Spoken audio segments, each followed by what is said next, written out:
La Santísima Virgen María se me apareció la noche en que me arrestaron por el asesinato de Mateo Vargas. No hay otra forma de decirlo. El frío acero de las esposas se cerró en mis muñecas con un chasquido brutal. El eco rebotó en los muros de piedra de mi propia sacristía. Un sonido profano. La acusación: Padre Miguel, queda usted detenido por el homicidio de Mateo Vargas. Resonó como un conjuro maligno. Mi sangre se heló. Era una mentira. Una burda, venenosa mentira. El aire, normalmente perfumado con incienso y fe, apestaba ahora a sudor frío, a miedo, a la impaciente crueldad de los policías que me rodeaban. Me empujaron. Tropecé con el altar auxiliar donde preparaba el cáliz. ¿Yo? ¿El asesinato de Mateo? El muchacho que yo había intentado salvar, que veía como un hijo en la fe. La paradoja era tan obscena que mi mente se negó a aceptarla. Las luces estroboscópicas de la patrulla parpadearon, pintando de azul y rojo el barrio, como una herida abierta en la noche. Las miradas de los curiosos, las de mis propios feligreses que se asomaban a sus puertas, eran puñales.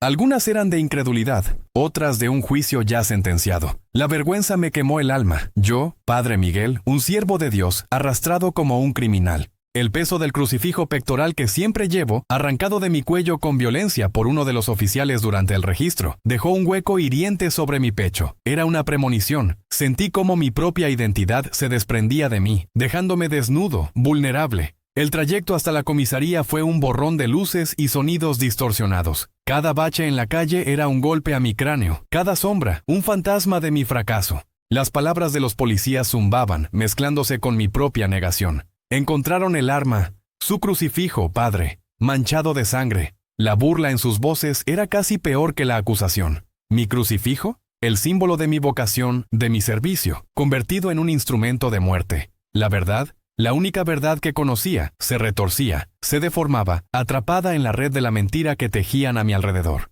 La comisaría era un laberinto de corredores estrechos y puertas metálicas que resonaban con ecos siniestros. El aire, pesado y denso, olía a desinfectante barato y a la desesperación de incontables vidas rotas. Me despojaron de mi sotana, me tomaron las huellas dactilares. Mi nombre, mi vocación, mi vida. Todo se redujo a una ficha en un sistema, a un número en una lista de sospechosos. La humillación era absoluta. Yo, que había ofrecido consuelo y absolución a tantos, ahora estaba solo, despojado de todo, en el umbral del infierno. Me empujaron hacia una celda. Era una caja de hormigón, fría, húmeda. El olor a humedad y a cuerpos extraños me asaltó. Una losa de cemento servía de cama. Una manta raída, sucia. Los barrotes, gruesos, se alzaban como las rejas de una jaula. El silencio no era un consuelo, sino un vacío ensordecedor, roto solo por el goteo constante de alguna tubería lejana. Me senté en la losa, las manos esposadas a la espalda, mi mente en un torbellino. ¿Cómo había llegado a esto? ¿Por qué? Las oraciones, mi refugio de toda la vida, se sentían como palabras huecas, sin sentido. No podía orar. Mi fe no se había roto, pero estaba resquebrajada, zarandeada en el abismo de la injusticia. Fue entonces, en medio de esa oscuridad opresiva, de esa desesperación palpable, ella estaba allí. No hubo destello, no hubo coro de ángeles, ni una trompeta celestial que anunciara su llegada. Simplemente, de pronto, su presencia llenó el espacio. Junto a la fría losa de mi catre, al lado de la pared de hormigón que apestaba a miseria, la Santísima Virgen María estaba allí. No la Virgen de las estampas, gloriosa y etérea, envuelta en luz dorada. Era la Virgen de la Piedad, la Madre Dolorosa. Sus ojos, profundos y llenos de una tristeza infinita, me miraban con una compasión que no era de este mundo, una piedad tan inmensa que me hizo sentir aún más pequeño, más insignificante, más indigno en mi pecado, o en mi acusación. Su rostro, aunque sereno, llevaba las marcas de un sufrimiento milenario. Su manto, de un azul oscuro, no brillaba, pero absorbía la escasa luz de la celda, creando un halo de quietud sobrenatural. No se movía, no hablaba, pero su presencia era un grito silencioso. Era la contradicción más imposible, el oxímoron viviente de mi situación, la personificación de la pureza inmaculada, de la gracia divina, del amor maternal que todo lo abarca, de pie junto a un hombre, su sacerdote, a punto de ser acusado públicamente del más vil de los pecados, el asesinato. ¿Era una visitación, una condena, o una promesa que mi mente rota no podía comprender? Mis ojos, acostumbrados a la penumbra, se aferraron a cada detalle de su figura, buscando una explicación, un milagro, un signo, pero no había nada que pudiera entender. Solo ella. Su presencia era un ancla y al mismo tiempo el elemento más desestabilizador de todo mi universo. La fe me decía que era un milagro. La realidad me gritaba que estaba perdiendo la cordura. Un sacerdote acusado de asesinato, y la Madre de Dios, en su agonía silenciosa, en mi celda. El abismo de la noche no había terminado, apenas comenzaba. Lo único que supe con certeza, en ese momento de éxtasis y terror, fue que mi vida, mi fe, el mundo mismo, acababan de fracturarse para siempre. Lo que significaba su presencia. ¿Por qué estaba allí? ¿Qué me quería decir? Todo eso era un misterio aún más profundo que el crimen del que me acusaban. Solo sé que, en el corazón de mi deshonra, en la oscuridad más absoluta, la Virgen María me había visitado, y mi historia, Padre, no puede empezar en ningún otro lugar. El recuerdo de aquella noche, de la presencia de Nuestra Señora en mi celda mugrienta, se aferra a mí como la escarcha a una ventana en invierno, persistente y frío, pero con una extraña y luminosa claridad. Es imposible narrar lo que vino después sin antes desandar un poco el camino, sin hablar de la vida que se rompió para dar paso a lo incomprensible, porque antes de esa fractura, antes de la acusación infame y de la gracia silente que me visitó, mi existencia aquí, en nuestra pequeña parroquia de Santa Cecilia, era de una sencillez que a veces lindaba con lo monótono, sí, pero también con una paz profunda y un propósito tan claro como el agua de un cenote. Santa Cecilia no es una parroquia grande ni ostentosa. No tenemos vitrales que compitan con los de las grandes catedrales, ni un órgano que haga vibrar el alma con sus profundas melodías. Nuestro campanario, de ladrillo visto y un poco desportillado, repica las horas con una voz grave pero sincera, un sonido familiar que se ha entretejido con el pulso de este barrio de gente trabajadora y de fe recia. Aquí, en los callejones estrechos y las casas con fachadas que se despintan bajo el sol inclemente, la vida se vive con las manos encallecidas y el corazón abierto a las penas y las pocas alegrías. Los domingos, la iglesia se llenaba hasta el último banco, con familias enteras que venían no solo a escuchar la palabra, sino a buscar consuelo, a renovar esperanzas, a sentirse parte de algo más grande que sus propias y a menudo difíciles existencias. Mi rutina era, lo confieso, una bendición en su predictibilidad. Despertar antes del sol, el aroma del café que ya preparaba doña Consuelo en la cocina de la casa parroquial, el rezo de las laudes mientras la luz apenas comenzaba a teñir de rosa las nubes sobre el volcán Popocatépetl. Luego, la misa matutina con las pocas almas madrugadoras, las confesiones, las visitas a los enfermos, las pláticas en el atrio con los ancianos que compartían sus historias y los jóvenes que buscaban respuestas. Mi mayor alegría, más allá del sacramento mismo, era la gente. Ver la fe en sus ojos cansados, la resiliencia en sus espaldas encorvadas, la esperanza a pesar de todo. Sabía sus nombres, sus penas, sus pequeñas victorias. Era su padre Miguel, un confesor, un consejero, a veces un carpintero cuando una banca se rompía, un mecánico cuando la bomba de agua del patio de la iglesia fallaba. Un pastor, sí, pero sobre todo, un servidor. Y en medio de esa vida tan arraigada en la tierra y en el espíritu, apareció Mateo. No es del todo exacto decir que apareció. Mateo ya estaba aquí, en el barrio, pero como una sombra, como un eco lejano de una promesa incumplida. Era un muchacho de 22 años, con el corazón de un poeta y las cicatrices de un cholo. Las cicatrices, las marcas de la vida dura, las llevaba no solo en el tatuaje descolorido de una lágrima bajo su ojo, o en la rigidez de su andar que delataba viejas heridas de reyertas callejeras, sino también en el timbre de su voz, que a veces se quebraba al hablar de su pasado, y en la mirada huidiza que solo muy lentamente comenzó a posarse en la mía con confianza. Lo conocí por primera vez cuando vino a pedir ayuda con el techo de una anciana, doña Chucha, que se había desprendido en una tormenta. Los vecinos se habían organizado para ayudar, y allí estaba Mateo, el que se decía era de La Sombra, la pandilla más temida del barrio, ofreciéndose a cargar tejas como si su vida dependiera de ello. Su reputación lo precedía.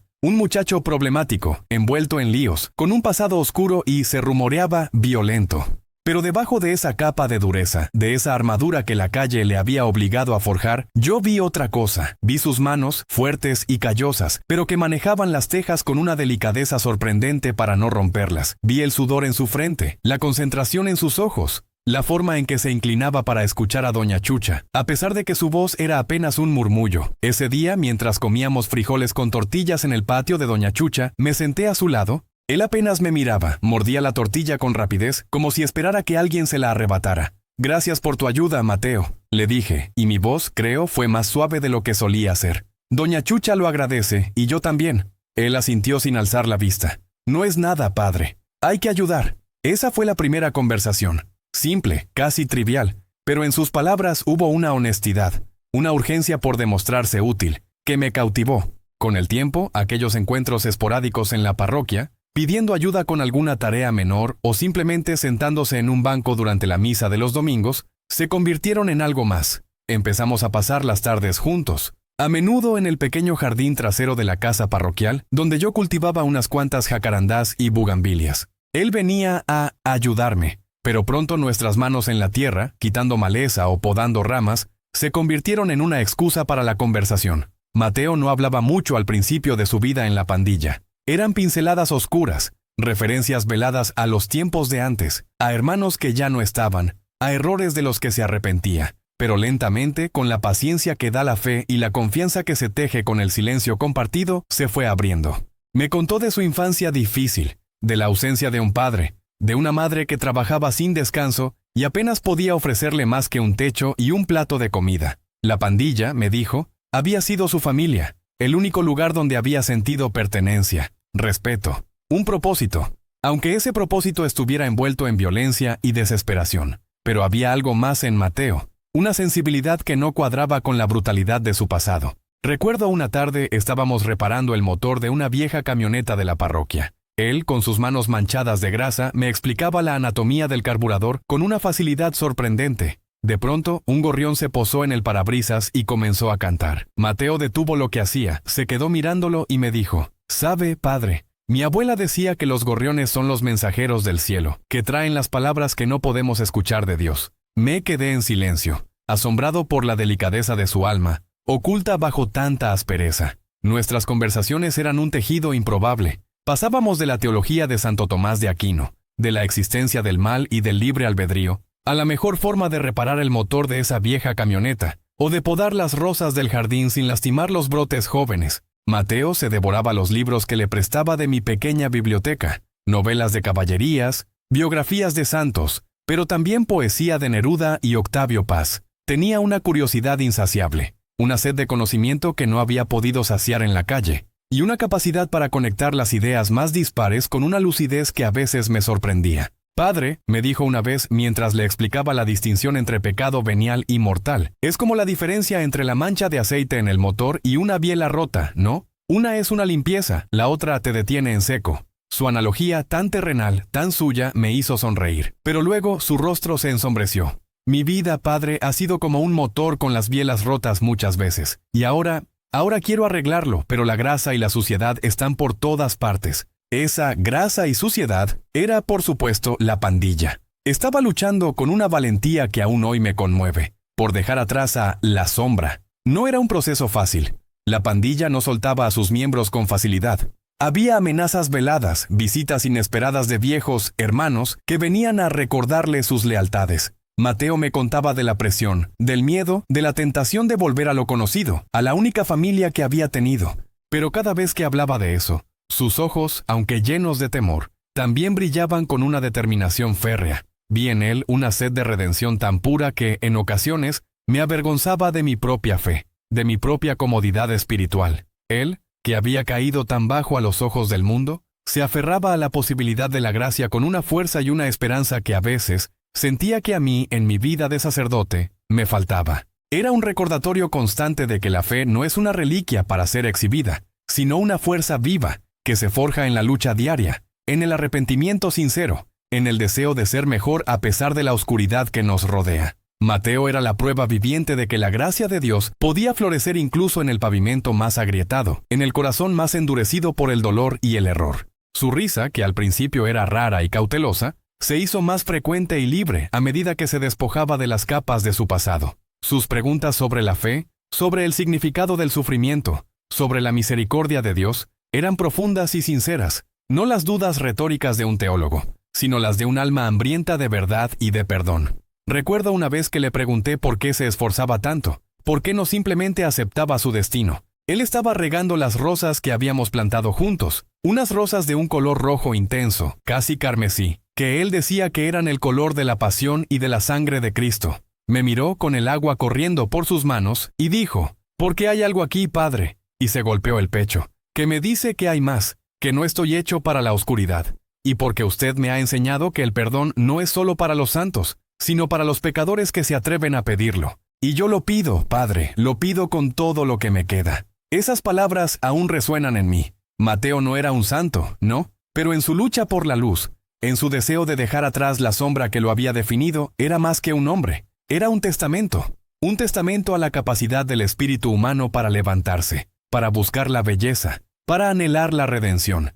incluso cuando todo a su alrededor le gritaba que no valía la pena. Él era mi desafío, sí, pero sobre todo, mi alegría, la confirmación viva de que mi labor aquí, en Santa Cecilia, tenía un sentido profundo. Su presencia iluminaba mi existencia. La sencillez de mi vida sacerdotal, antes casi monótona, se había enriquecido con la complejidad de su espíritu, con la crudeza de su verdad. Había una belleza en el ver florecer la fe en un alma tan improbable, una belleza que te hacía creer que no hay terreno demasiado estéril para que la semilla de Dios eche raíces. Nunca imaginé que esa misma belleza, esa misma fe, sería el corazón de la tragedia que se cernía sobre nosotros. Una tragedia que pondría a prueba no solo mi propia fe, sino la de todo un barrio, y que solo la mano divina podría desentrañar. Pero eso fue después. Antes solo había la esperanza, el trabajo compartido y las promesas de redención en los ojos de un muchacho que soñaba con ser libre. La noche en que la vida cambió para siempre llegó sin avisar, como suelen llegar las mayores tragedias, camuflada en la rutina de un día cualquiera.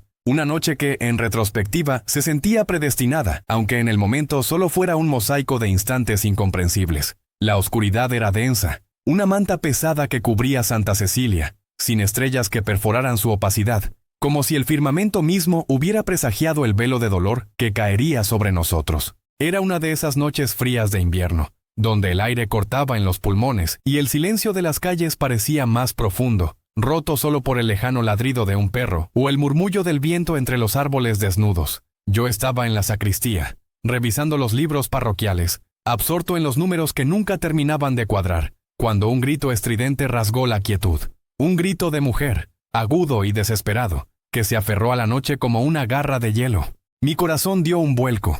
En un barrio como el nuestro, los gritos de dolor no eran infrecuentes, pero este tenía una resonancia particular, una urgencia que no pude ignorar. Dejé caer la pluma, el tintero tembló y manchó el papel con una gota oscura, como un presagio. Salí apresuradamente, mi sotana ondeando detrás de mí, siguiendo el eco del grito que parecía venir de la parte trasera de la iglesia, cerca del callejón. El callejón. Ese rincón olvidado por las farolas, donde la luz de la luna apenas se atrevía a asomarse. Un lugar que Mateo había estado transformando con sus propias manos. Había plantado rosales trepadores, había limpiado la basura, había soñado con un pequeño jardín de María, un oasis de paz en medio del cemento y el grafiti. La visión de ese callejón, que antes evocaba la esperanza de un renacimiento, ahora se retorcía con una visión infernal. Varias figuras ya se habían congregado, formando un círculo de sombras bajo la tenue luz de una farola distante, que luchaba por iluminar la escena. Susurros de horror, exclamaciones ahogadas y de nuevo el grito desgarrador. Al acercarme, la visión se hizo clara, y el aire, ya helado, se volvió irrespirable. Mateo yacía en el suelo, inmóvil. Su cuerpo era una mancha oscura contra el asfalto mojado. Su rostro apenas visible, pero el tono grisáceo de su piel y la quietud antinatural de sus extremidades hablaban por sí solas. Un nudo de terror se apretó en mi garganta, un terror frío y paralizante que nunca antes había sentido. Los rosales que él mismo había plantado, cuyas espinas y capullos aún tiernos prometían belleza futura, parecían observarlo con una tristeza muda. Sus hojas susurraban un lamento silencioso. Había un charco oscuro y pegajoso a su alrededor, reflejando la luz pálida de la farola. Un charco que se extendía como una mancha indeleble, la inconfundible y trágica evidencia de la vida que se había desvanecido. Me abrí paso entre la gente, mis manos temblaban, mi mente se negaba a procesar lo que mis ojos veían. Mateo. ¿Mateo? Murmuré, arrodillándome a su lado, aunque sabía que era inútil. Había algo en la inmensidad de su quietud que gritaba, final. Me incliné, mi mano buscando su pulso, mi voz clamando a un Dios que de repente parecía distante, sordo al dolor de su creación. Pero no había nada, solo el frío de su piel, el silencio abrumador de un corazón que se había detenido para siempre. En esos primeros momentos solo había una nebulosa de incredulidad y dolor. La comunidad se arremolinaba, sus voces una cacofonía de lamentos, de preguntas sin respuesta. Las sirenas, que al principio habían sido apenas un eco lejano, ahora ululaban con una urgencia ensordecedora, acercándose, tiñendo el ambiente de rojo y azul intermitente. La llegada de la policía trajo consigo una brutal eficiencia que contrastaba con la desesperación de los vecinos. Luces más potentes cortaron la oscuridad. Hombres uniformados con rostros graves acordonaron la zona. Sus radios crepitaban con órdenes concisas. De repente, el dolor personal y comunitario se vio engullido por la maquinaria de la ley, transformando el callejón de un lugar de luto en una escena del crimen. Un agente corpulento, con una mirada cansada pero firme, se acercó a mí. Me conocía, como todos en el barrio conocían al padre Miguel. «¿Padre?», me dijo, con un tono que mezclaba respeto y una nueva, sutil distancia. «Necesitamos que se retire, es una escena activa». Pero mis ojos estaban fijos en Mateo, y en el desgarro en su camisa, un desgarro que parecía haber sido hecho con una furia salvaje. El frío me calaba los huesos, pero era el frío de una premonición, de un miedo que apenas comenzaba a tomar forma. Mientras los técnicos forenses se movían con metódica frialdad, fotografiando, midiendo, recogiendo evidencias, yo permanecía como petrificado, incapaz de apartar la mirada de Mateo. Mi mente repasaba nuestras últimas conversaciones, sus planes, su sonrisa al hablar de la universidad. Y luego el agente volvió a mí, esta vez con una expresión más grave, sosteniendo en su mano enguantada una bolsa de plástico transparente. Dentro brillaba débilmente a la luz de las farolas, algo familiar, algo que me heló la sangre más que el gélido viento nocturno. Era mi crucifijo pectoral de plata. Mi corazón se detuvo. Lo reconocí al instante, no solo por su forma, por los detalles grabados en la plata, sino por el peso en mi pecho, por la ausencia que sentí de golpe. Era un regalo de mi ordenación. Un símbolo de mi vocación, un ancla para mi fe, que había tocado innumerables frentes en bendiciones, había consolado a tantos moribundos, había sido una extensión de mi propia alma. Ahora no solo estaba manchado con tierra, y me di cuenta con un escalofrío que me recorrió hasta los huesos, con la sangre de Mateo, sino que la cadena que lo sujetaba estaba rota, el metal retorcido, como si hubiera sido arrancado con violencia, con una intención profana. «Padre, ¿reconoce esto?», preguntó el agente. Su voz ahora despojada de cualquier deferencia, teñida con una cautela ominosa. No pude hablar. Mi lengua se sentía pegada al paladar. Solo pude asentir. Mis ojos fijos en la imagen de Cristo crucificado, ahora profanada, manchada, convertida en un objeto de horror. Era como si mi propia fe, mi propia vocación, hubiera sido arrancada de mí y arrojada al fango. ¿Cómo era posible? ¿Cómo mi crucifijo, el símbolo sagrado de mi compromiso con Dios y con su rebaño, podía ser la herramienta de una violencia tan atroz, tan final? La idea era un veneno que se extendía por mis venas, una herejía que desafiaba toda lógica, toda piedad.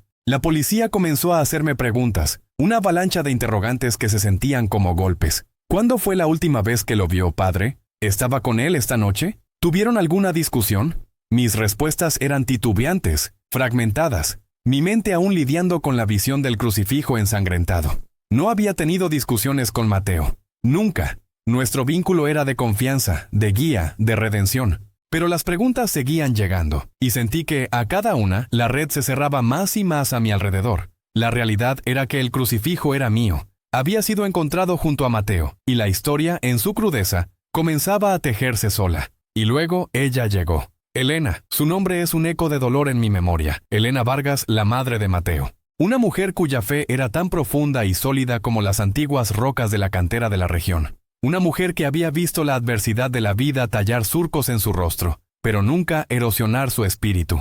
La conocía desde que era un niño, desde que Mateo era un travieso monaguillo que robaba hostias consagradas, o al menos intentaba robarlas con resultados hilarantes. Su fe era un faro para muchos en Santa Cecilia, una luz inquebrantable en las tormentas de la vida. Pero esa noche, esa luz se apagó en sus ojos, sustituida por algo que me atravesó el alma como 1000 cuchillos. La vi abrirse paso entre la multitud, sus ojos oscuros, hinchados por las lágrimas, buscándome con una intensidad que hizo que mi propio aliento se detuviera. Había en ella una furia silenciosa, una desesperación que trascendía el simple dolor de una madre por su hijo. Cuando sus ojos se encontraron con los míos, la vi. No era tristeza. No era confusión, era odio puro, sin paliativos, crudo y ardiente. Un odio que me destrozó el alma, porque venía de alguien a quien yo había considerado mi hermana en Cristo, alguien a quien había consolado en innumerables ocasiones, cuya fe compartíamos y celebrábamos. ¡Asesino!, gritó, y la palabra se clavó en mí, más afilada que cualquier arma. Su voz, normalmente un susurro suave y melodioso como una canción de cuna, era ahora un grito de guerra, una acusación que resonó en el callejón, silenciando a todos. La gente se apartó de ella, mirándome con una mezcla de curiosidad, horror y, para mi consternación, una dudad incipiente. Los agentes de policía la detuvieron. Pero su mirada, esa mirada de traición y repulsión, no se apartó de mí. Sus ojos eran espejos de un dolor tan inmenso que rebotaba en mi propia conciencia, multiplicando mi tormento. ¿Cómo podía ella pensar tal cosa? ¿Cómo podía creer que yo, su sacerdote, el que había bautizado a su hijo, el que le había dado la primera comunión, el que había compartido incontables charlas con él sobre el camino de la redención, podía ser capaz de un acto tan bárbaro? Era impensable. Una blasfemia contra todo lo que yo era, contra todo lo que representaba. Pero ahí estaba, plasmado en sus ojos, en la forma en que su cuerpo se estremecía de repulsión.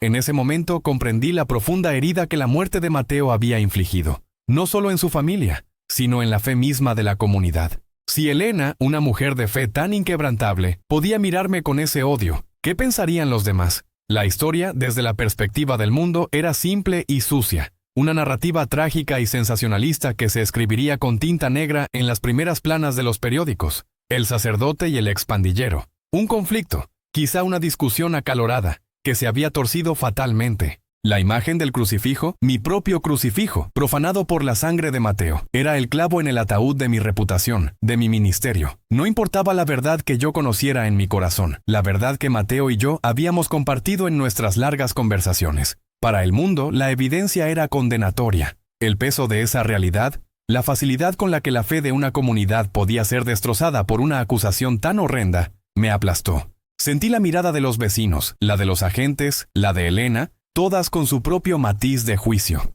El aire se hizo espeso con la sospecha, con la condena tácita que se cierne cuando la lógica parece tan irrefutable. La imagen de Mateo, el muchacho con el corazón de un poeta y las cicatrices de un cholo, luchando por dejar atrás su pasado, se desdibujaba bajo el peso de esta nueva narrativa oscura. Su memoria quedaría manchada, no solo por su pasado, sino por la sombra de una muerte que, ante los ojos del mundo, había sido infligida por la mano de su propio mentor, su guía espiritual. Me llevaron aparte, me preguntaron más, y en cada pregunta sentí cómo se cerraban las puertas, cómo se desvanecía la luz. La noche, que había comenzado con un grito, se cerró sobre mí con el sonido metálico de unas esposas, mientras los agentes me conducían lejos del callejón, lejos del cuerpo inerte de Mateo, lejos de la mirada hiriente de Elena. La imagen de mi crucifijo ensangrentado en la bolsa de plástico quedó grabada a fuego en mi mente. No era solo la pérdida de mi libertad, ni siquiera la vergüenza de la acusación. Era la profanación de lo sagrado, la destrucción de la confianza,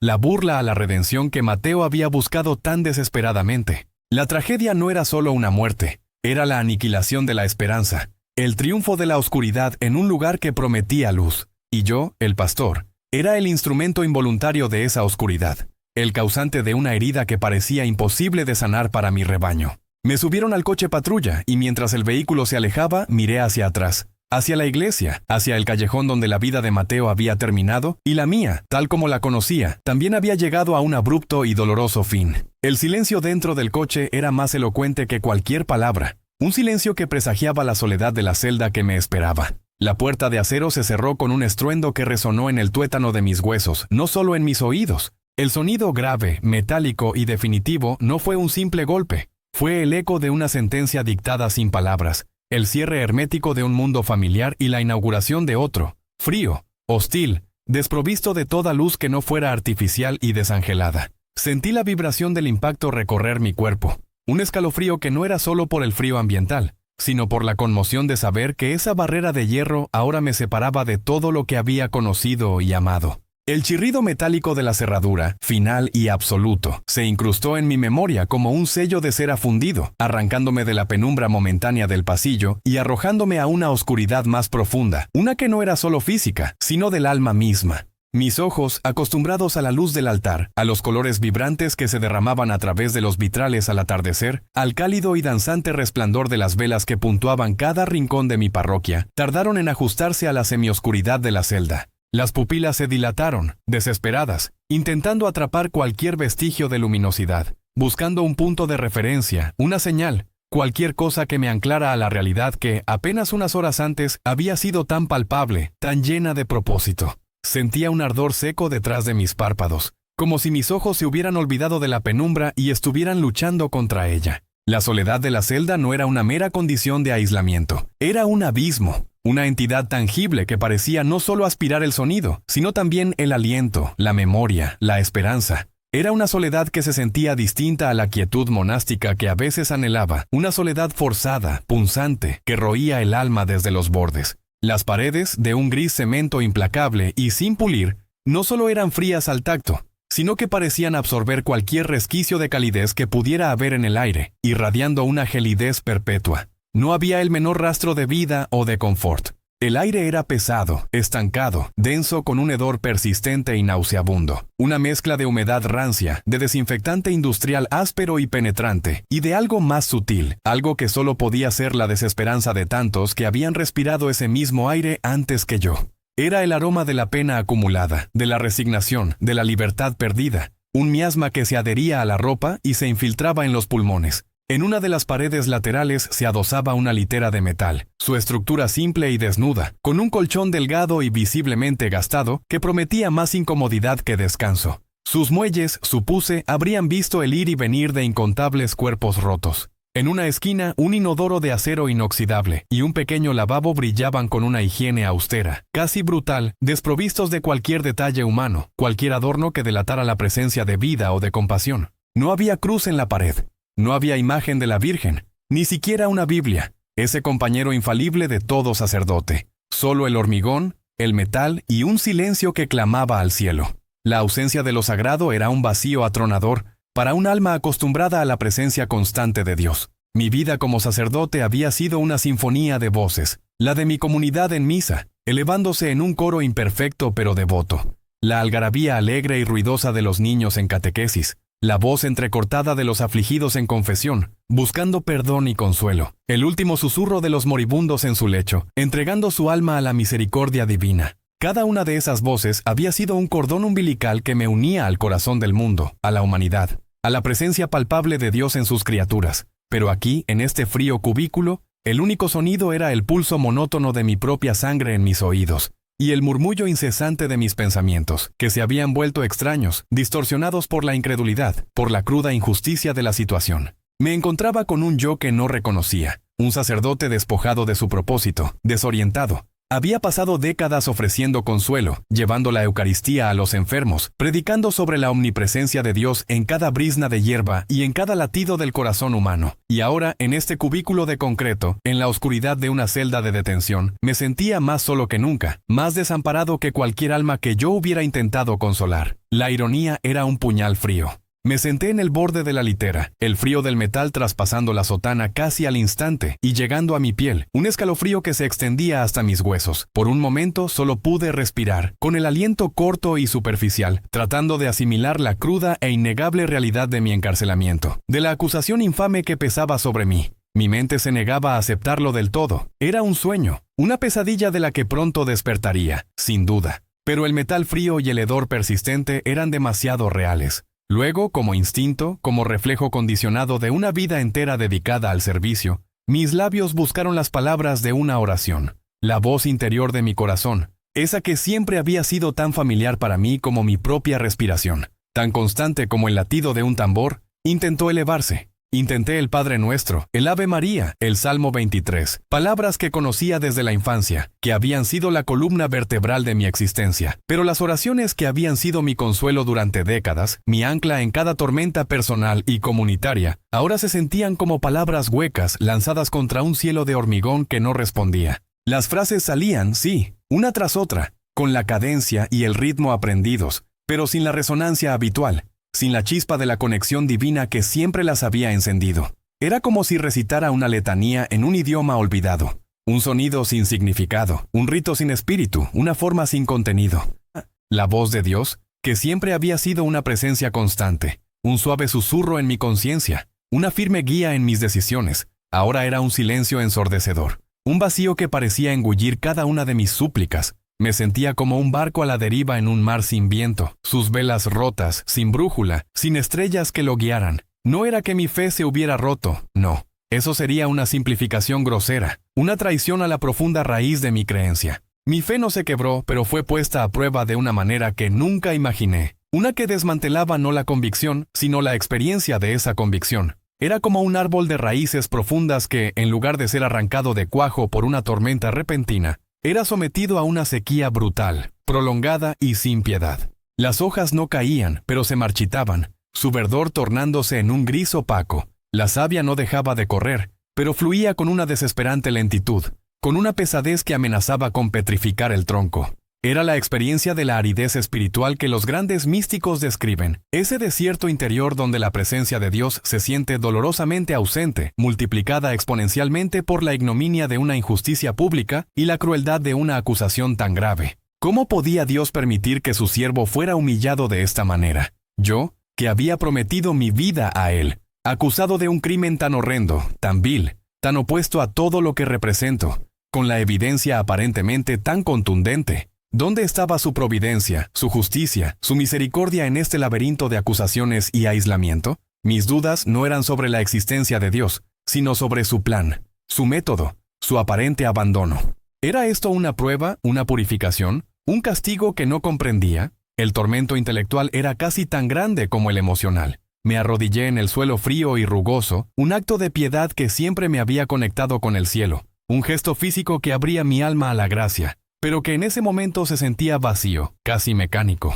Mis rodillas sintieron la aspereza del cemento a través de la delgada tela de mi sotana, pero el dolor físico era solo una distracción del vacío que sentía dentro. Cerré los ojos con fuerza, tratando de invocar la imagen de Jesús en Getsemaní. Sudando sangre, abandonado por sus discípulos en su hora más oscura, intenté encontrar consuelo en su sufrimiento, en la comprensión de su inmensa soledad, en la idea de compartir siquiera una migaja de su cáliz. Pero incluso esa imagen se sentía lejana, como un cuadro antiguo en un museo al que no se puede tocar, admirado desde la distancia, pero inaccesible para la experiencia personal. Era un eco, no una presencia. La voz de mi alma era un eco distante, un sonido ahogado en la inmensidad de mi propia incertidumbre y en el silencio implacable de la celda. No temía por mi libertad, aunque la idea de pasar años, quizás el resto de mi vida, en un lugar como este, lejos de mi rebaño, de la Eucaristía, de los sacramentos que eran mi vida, era una perspectiva gélida, una muerte lenta del espíritu.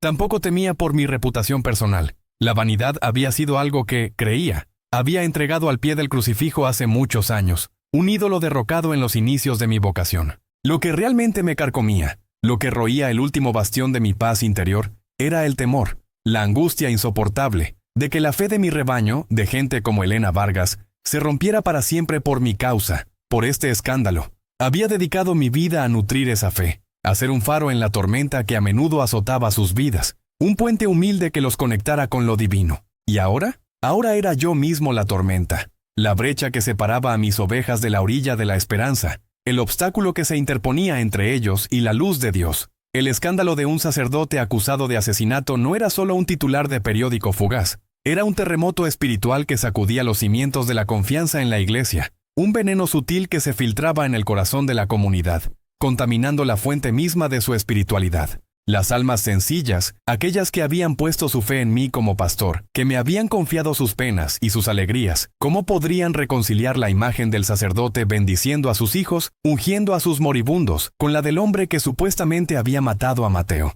¿Cómo explicaría la razón ese abismo entre la verdad que ellos sentían y la apariencia de la culpabilidad? Pensé en Elena. Su fe, tan sólida como la piedra de la cantera de donde venían sus antepasados, tan inquebrantable como las montañas que rodeaban nuestro valle, se había convertido en un odio que destrozaba mi alma más que cualquier acusación legal. La vi como en un flash en el callejón, su rostro descompuesto por el dolor, sus ojos inyectados en sangre y lágrimas, incapaces de ver más allá de su tragedia. Su dolor era una barrera infranqueable. Ella había perdido a su hijo, su único hijo, su Mateo. Y en su desesperación me veía a mí, a su sacerdote, como el verdugo. Su dolor era el crisol ardiente en el que se forjaba su incredulidad. Una incredulidad no en Dios directamente, sino en aquellos que debían representarlo en la tierra, en la Iglesia misma. Y esa, para un pastor, es una herida más profunda que cualquier lanza, más letal que cualquier espada. Saber que, de alguna manera, yo había contribuido a la oscuridad en el corazón de una de mis ovejas,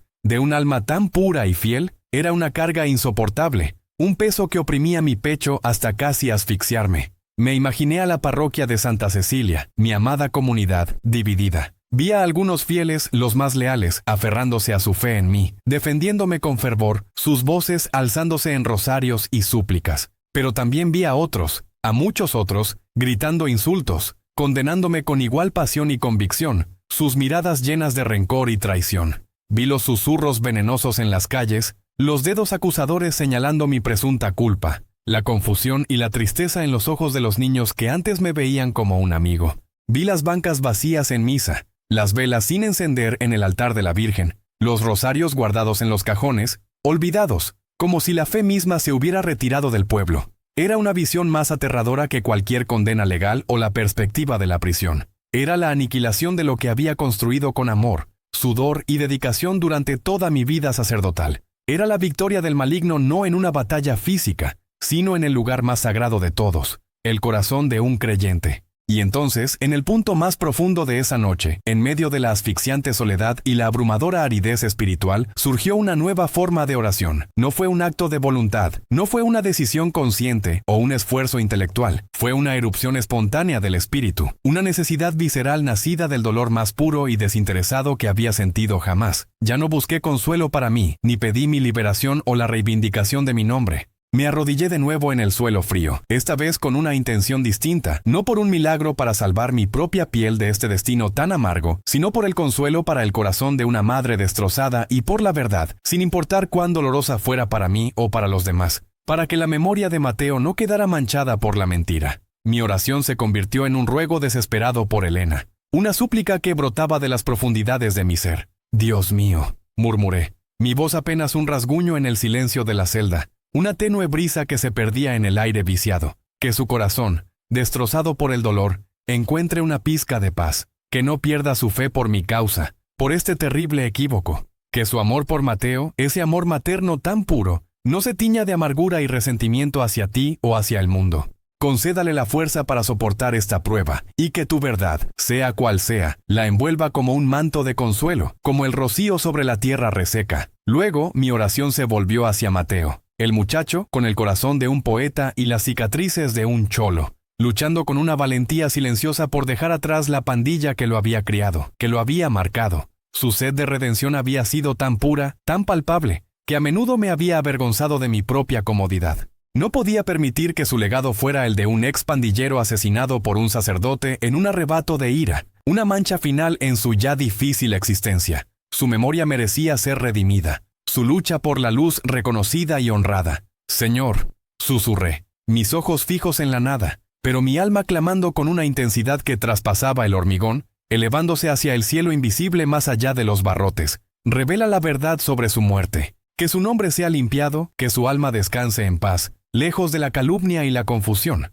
No permitas que la mentira obscurezca su viaje hacia ti. Si hay algo más allá de lo que sabemos, por favor, muéstralo. No por mí, sino por él. Y por todos los que, como él, luchan por encontrar su luz en las sombras más profundas de este mundo. Era una oración desnuda, despojada de ornamentos litúrgicos, de palabras elevadas, de cualquier pretensión de mérito propio o de piedad calculada. Era el grito elemental de un pastor por sus ovejas, incluso por aquellas que, en su dolor y desesperación, le miraban con odio. Era una entrega total, un reconocimiento de que mi propio destino, mi reputación, mi libertad, eran secundarios a la salud espiritual de mi comunidad, al consuelo de Elena, a la verdad de Mateo. Si Dios necesitaba sacrificar mi reputación, mi libertad, para que la fe de Elena o la verdad sobre Mateo prevalecieran y se manifestaran, que así fuera. Estaba dispuesto a ser el cordero ofrecido, si eso significaba que mi rebaño no se dispersaría, que su fe no se desintegraría. Esa noche, la celda, aunque físicamente claustrofóbica y opresiva, se abrió en mi espíritu a una inmensidad diferente, una que trascendía las paredes de concreto. Ya no era un espacio de desesperación, sino un altar de sacrificio, un lugar sagrado donde mi voluntad se fusionaba con la del Padre.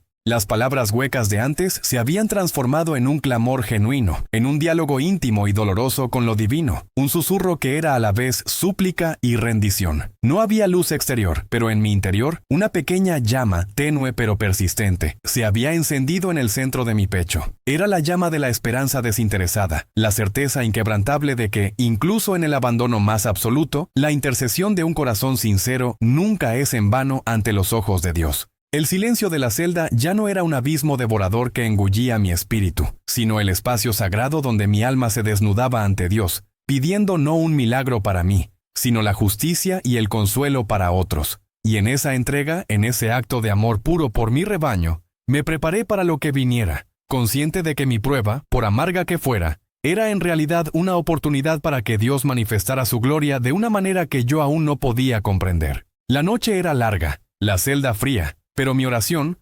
finalmente, había encontrado su camino. La noche era larga, la celda fría, pero mi oración, finalmente, había encontrado su camino. Ya no era un lamento egoísta por mi propia tribulación, sino un ruego humilde por el consuelo de una madre rota y por la manifestación de la verdad. Había alcanzado esa quietud del alma donde uno se abandona a la voluntad de Dios, por incomprensible que parezca. Fue en esa entrega donde, irónicamente, el mundo exterior comenzó a irrumpir con una claridad inusitada. Al principio era solo un murmullo distante, una especie de zumbido bajo que se filtraba a través de los gruesos muros de la comisaría. Un sonido que parecía llevar consigo el peso de la noche, el frío del aire y la inquietud de los corazones que latían afuera. Me acerqué a la pequeña ventana enrejada, una rendija angosta que ofrecía una vista oblicua de una sección de la calle, apenas iluminada por la luz pálida de una farola. El aire que se colaba por los barrotes era helado, pero me aferré a él, como si pudiera traerme las respuestas que mis ojos y mi fe anhelaban. El murmullo creció, diferenciándose en voces, algunas alzadas en cánticos, otras en gritos. Mi corazón, que se había aquietado en la oración, volvió a tensarse con una punzada de ansiedad pastoral. Sabía lo que significaba ese sonido. Era mi parroquia, mi gente, dividida y expuesta al escrutinio público. La fe de Santa Cecilia, ese pilar que yo creía inquebrantable, estaba ahora en el cadalso, pendiendo de un hilo tan fino como una tela de araña. A medida que mis ojos se ajustaban a la penumbra, pude distinguir siluetas. Había una multitud considerable congregada en la calle, y no estaban allí por casualidad. La luz amarillenta de la farola revelaba dos grupos distintos, separados por un espacio vacío, un abismo invisible pero palpable. De un lado vi a mis fieles, mis ovejas más leales. Sus rostros, bañados por la tenue luz de las velas que sostenían en sus manos, brillaban con una devoción que me conmovió hasta lo más profundo del alma. Reconocí a doña Carmen siempre en la primera fila de la misa, con su rosario de cuentas de madera. A don Pepe, el jardinero de la parroquia, con su rostro surcado por el sol y la preocupación. A los jóvenes del grupo de catequesis, sus ojos limpios, aún no mancillados por el cinismo del mundo. Sus labios se movían al unísono, murmurando las oraciones del Santo Rosario. Santa María, Madre de Dios, ruega por nosotros pecadores. La letanía, suave y constante, flotaba en el aire gélido, un bálsamo para mi espíritu herido. Sus voces eran un testimonio de una fe que no flaqueaba, ni siquiera ante la calumnia más vil contra su pastor. Era una fe simple, robusta, arraigada en la tierra de nuestra comunidad, y me llenó de una gratitud abrumadora y una vergüenza aún mayor por la prueba que mis circunstancias les imponían. ¿Cómo podían creer en mí cuando el mundo entero me condenaba? Su amor era un milagro en sí mismo, un faro en mi oscuridad. Pero al otro lado de ese espacio vacío, la escena era marcadamente diferente. Allí se agolpaba un grupo ruidoso y airado, sus voces ásperas y llenas de vitriolo. Pude ver sus gestos agresivos, sus rostros distorsionados por la ira y el desprecio. No sostenían velas, sino que apuntaban dedos acusadores, y sus palabras eran puñales arrojados al aire. Asesino, hipócrita, el lobo disfrazado de pastor. Los insultos rebotaban en los muros de la comisaría y se estrellaban contra el corazón de los que rezaban. Algunos de ellos incluso lanzaban objetos, pequeñas piedras, basura, la amargura de sus propios miedos y prejuicios convertida en proyectil. Era la encarnación visible de la división que se había sembrado en Santa Cecilia, una herida abierta en el cuerpo de mi parroquia. Ver a mi rebaño desgarrado de esa manera, a las almas que tanto amaba enfrentadas en la calle, fue una agonía que superó con creces el dolor de mi propia humillación. No me dolían los insultos dirigidos a mí, sino la fractura de la comunidad, la pérdida de esa unidad en la fe que tanto nos había costado construir. ¿Cómo podría esta herida sanar? ¿Qué mensaje estaba enviando mi supuesta culpa a aquellos que buscaban consuelo y verdad en la iglesia? Mi mirada se posó entonces en una figura solitaria, apartada de ambos grupos, bajo la luz más cruda de la farola principal. Era Elena. La reconocí al instante, a pesar de que su figura parecía encogerse bajo el peso de una pena inmensa. Estaba de pie, inmóvil, como una escultura de dolor tallada en la oscuridad. No sostenía una vela, no rezaba el rosario, tampoco gritaba insultos ni arrojaba basura. Su silencio era un grito que me perforó el alma con más fuerza que 1000 voces enfurecidas. Era un silencio que hablaba de una pérdida inenarrable, de una fe hecha añicos. Su postura era la de alguien que había sido golpeado por un rayo, despojado de todo, sin la fuerza para reaccionar. Su rostro estaba oculto en la sombra, pero pude sentir la desolación que emanaba de ella. La mujer cuya fe había sido un faro de fortaleza, la madre que había confiado a su hijo Mateo a mi cuidado, ahora estaba sola, rota, en medio de la vorágine de fe y desesperación que bullía en la calle. Elena no estaba con los que me apoyaban, ni con los que me condenaban. Estaba en un limbo propio, un purgatorio de grief donde la esperanza y el odio se habían consumido en un fuego helado. Ella era la verdadera víctima de esta tragedia, la personificación del sufrimiento inocente que mi situación había provocado. Mi corazón se retorció al verla. Recordé la mirada de odio que me había dirigido cuando me mostraron el crucifijo manchado con la sangre de su hijo. Ese odio, ahora, parecía haberse transformado en una ausencia total de emoción, un vacío más aterrador que cualquier furia. Dios mío, susurré, mis palabras ahogándose en el frío de la celda. Ten piedad de Elena, ten piedad de todos nosotros. Sentí la impotencia, la frustración de estar encarcelado, incapaz de ofrecerle una palabra de consuelo, una explicación, o incluso una oración en persona. Solo podía observarla, sintiendo su dolor como si fuera el mío propio. Su presencia allí, sola bajo la farola, era el recordatorio más potente de lo que estaba en juego. No era solo mi reputación, ni siquiera mi libertad.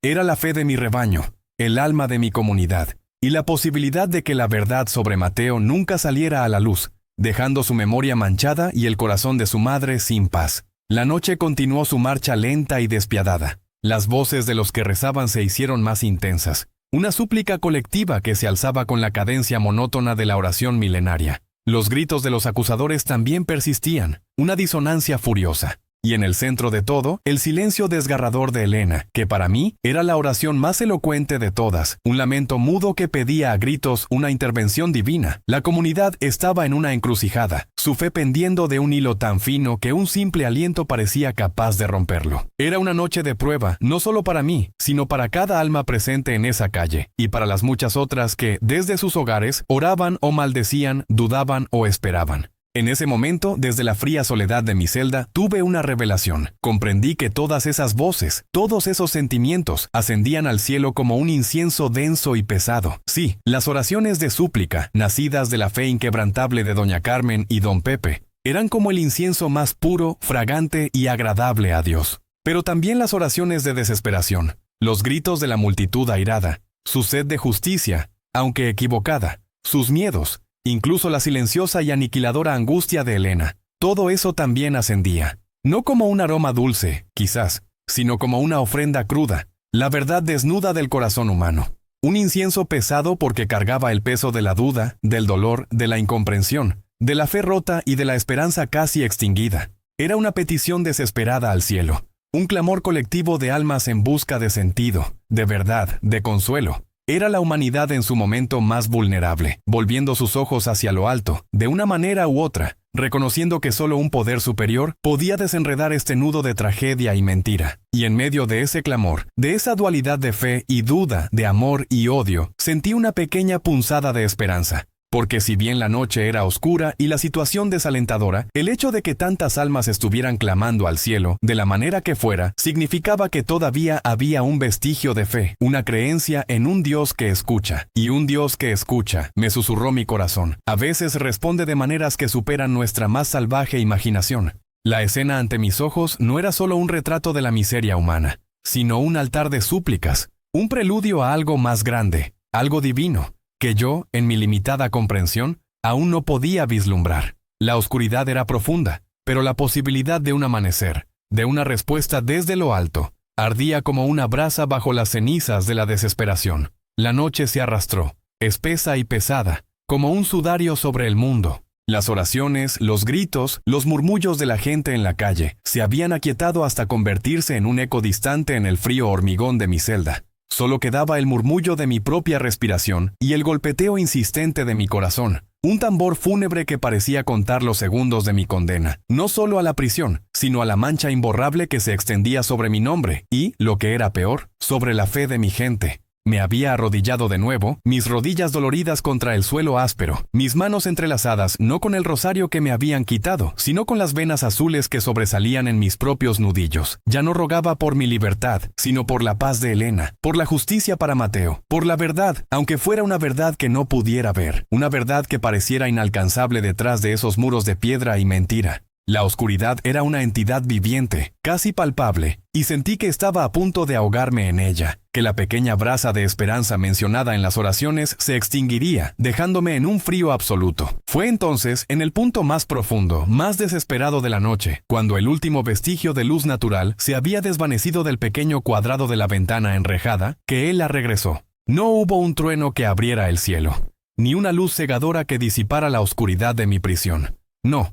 La Santísima Virgen María se materializó de nuevo junto a mi catre, tan silenciosa y serena como la primera vez. Su presencia no era la de una aparición espectacular, sino la de una madre que llega en la hora más oscura de su hijo, una presencia que se hace carne en el aire denso y rancio de la celda. Mi corazón, que segundos antes había estado golpeando con la fuerza de un pájaro asustado, se calmó. Una paz, tan profunda y repentina que me hizo jadear, se extendió por cada fibra de mi ser, como el bálsamo más suave sobre una herida abierta. No me atreví a moverme, ni siquiera a respirar con fuerza, por miedo a perturbar la santidad de ese momento. No me miró a mí directamente, no al principio. Sus ojos, profundos como el dolor del mundo y a la vez llenos de una compasión infinita, estaban fijos en la pared de piedra de la celda. La pared. Siempre había sido la pared. Un muro implacable de piedra gris y fría. Testimonio mudo de innumerables vidas rotas, de desesperación y olvido. Pero ahora, bajo la tierna mirada de la madre, parecía transformarse. Levantó una mano delicada y etérea, sin tocar la superficie rocosa. No había un gesto teatral, solo una gracia fluida y silenciosa. Y en ese mismo instante, la pared comenzó a brillar. No era una luz que deslumbrara o quemara, sino una luz perlada y suave, como la de la luna llena filtrándose a través de una densa neblina matutina. Era una luminiscencia que parecía emanar desde dentro de la propia piedra, transformando la dureza del calabozo en algo translúcido, casi etéreo. Las imperfecciones de la piedra, las grietas y las marcas de la humedad se suavizaron, se volvieron parte de un lienzo irreal. Y sobre esa piedra, como si fuera una pantalla divina, comenzó a aparecer una imagen. Era una visión, padre, tan real y vívida que sentí el frío del aire de la noche que envolvía la escena, el olor a humedad y a tierra mojada. Vi a Mateo, mi Mateo. Estaba allí, en el callejón detrás de la iglesia, el mismo lugar donde su cuerpo había sido encontrado.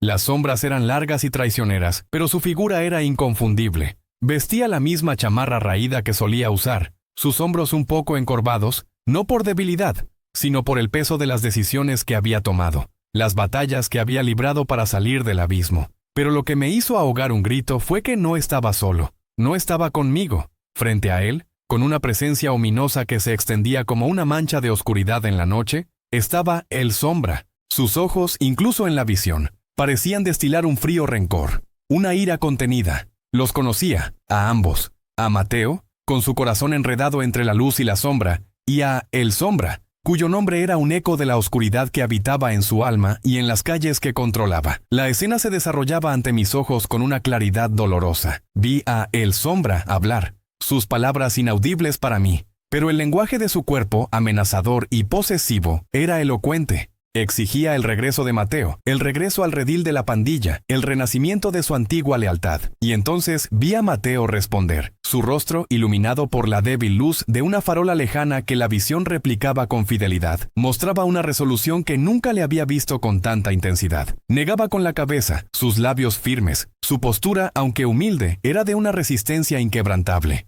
Entendí sin palabras que estaba rechazando la vida antigua, eligiendo el camino que había comenzado a recorrer conmigo, el camino de la redención, el camino de Dios. En ese momento Mateo no era solo un expandillero, era un mártir en ciernes. Su fe, recién plantada y aún frágil, era más fuerte que el miedo. Fue entonces cuando la visión se tornó insoportablemente clara. El sombra se abalanzó sobre él, no con los puños, sino con algo que destelló bajo la luz fantasmal de la visión. Era mi crucifijo pectoral de plata, mi regalo de ordenación. El mismo que había desaparecido de mi sacristía aquella tarde. Lo vi en la mano de el sombra. El recuerdo de la furia de mi interrogatorio, cuando me lo habían mostrado manchado, me golpeó de nuevo, pero ahora con una nueva y terrible verdad. La visión retrocedió unos momentos, como si la propia madre quisiera que cada detalle quedara grabado en mi alma. Me mostró a El Sombra irrumpiendo en mi oficina, en mi sagrada sacristía, en busca de dinero o quizás de venganza por la influencia que yo ejercía sobre Mateo. Lo vi arrancar el crucifijo de mi escritorio, donde lo había dejado esa tarde antes de salir a visitar a un enfermo. Un acto de profanación, un robo silencioso en la casa de Dios. Y luego la visión volvió al callejón.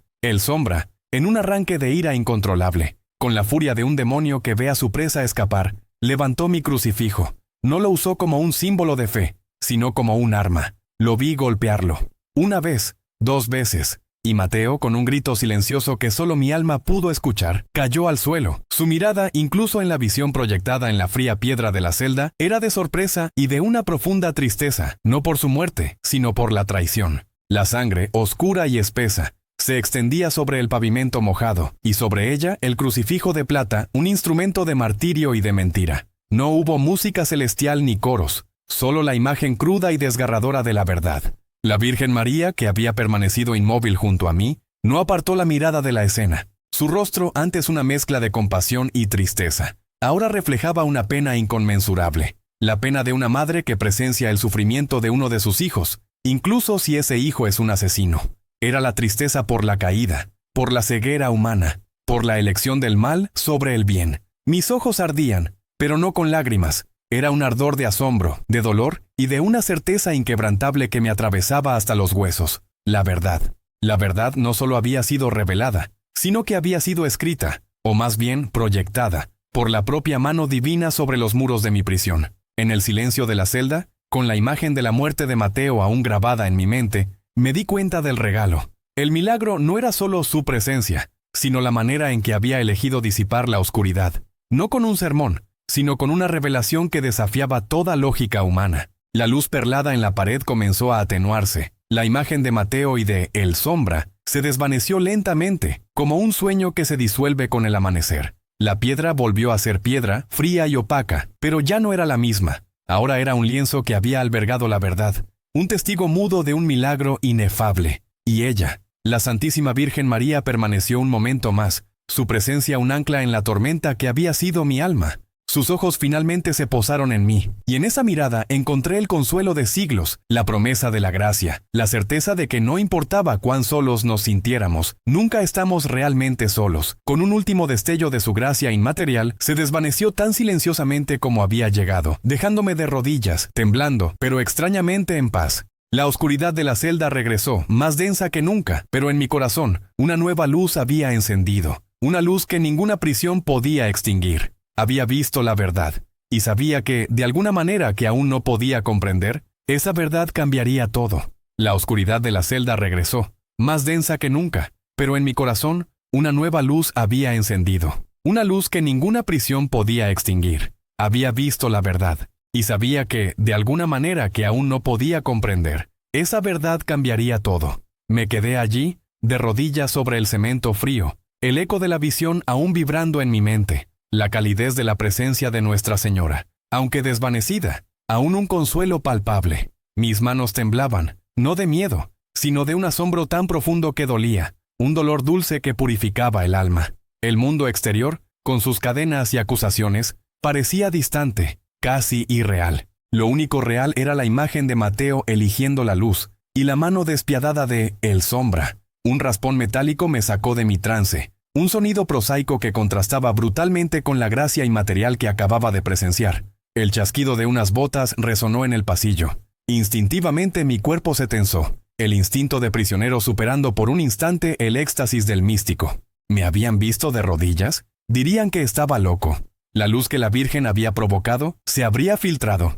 Un pequeño haz de luz incandescente se asomó por debajo de la puerta de mi celda, y luego, con un crujido sordo, la mirilla de metal se abrió con un repentino chirrido. El ojo de un guardia me escrutó. Era el sargento Morales, un hombre de pocas palabras y semblante pétreo, conocido por su escepticismo mordaz y una estricta adhesión al protocolo. Su ceja se alzó, y su ojo se dilató ligeramente. No había tenido tiempo de levantarme, y él me encontró allí, en la penumbra, todavía bañado por el último rescoldo, casi imperceptible para ojos no acostumbrados a lo divino, de la luz perlada que se desvanecía en la pared. Lo vi claramente. Su mirada no se posó en mí, sino en la pared de piedra donde segundos antes se había proyectado la terrible verdad. Un temblor casi imperceptible recorrió su rostro curtido. Un destello de algo parecido a la incredulidad, o quizás el shock, antes de que su expresión regresara a su habitual dureza. ¿Qué había visto exactamente? ¿Habría captado la cola de la visión? ¿La imagen que se disolvía en la piedra como humo en el viento? No dijo nada. La mirilla se cerró con un golpe seco, y los pasos se alejaron, dejando tras de sí un silencio aún más pesado, cargado ahora con el peso de la incertidumbre humana frente a lo inefable. Pero la quietud no duró. Unos minutos después, o quizás fue una eternidad, el silencio de la noche se desgarró con un grito. No era un grito de ira o de alarma, sino algo mucho más primitivo y desgarrador. Un lamento profundo, ahogado por el dolor y la sorpresa, que ascendía desde la calle de afuera. Era un sonido que reconocería en cualquier parte, incluso a través de los gruesos muros de la prisión. Era la voz de una madre. Era Elena. Mi corazón dio un vuelco. Me levanté torpemente, mis rodillas protestando, y me acerqué a la ventana con barrotes, pegando mi rostro al frío metal. La calle estaba más desierta que antes. La luz de la farola solitaria proyectaba sombras largas y deformes. Pero allí, justo debajo de la farola, donde horas antes ella había permanecido, sola y rota, Elena Vargas yacía ahora de rodillas en el pavimento, sus manos cubriendo su rostro, sus hombros sacudidos por convulsiones incontrolables. De la nada pareció que brotó gente. Vecinos que habían estado en sus casas, otros que quizás se habían quedado vigilando, corriendo hacia ella. Escuché sus voces, una mezcla de preocupación y confusión.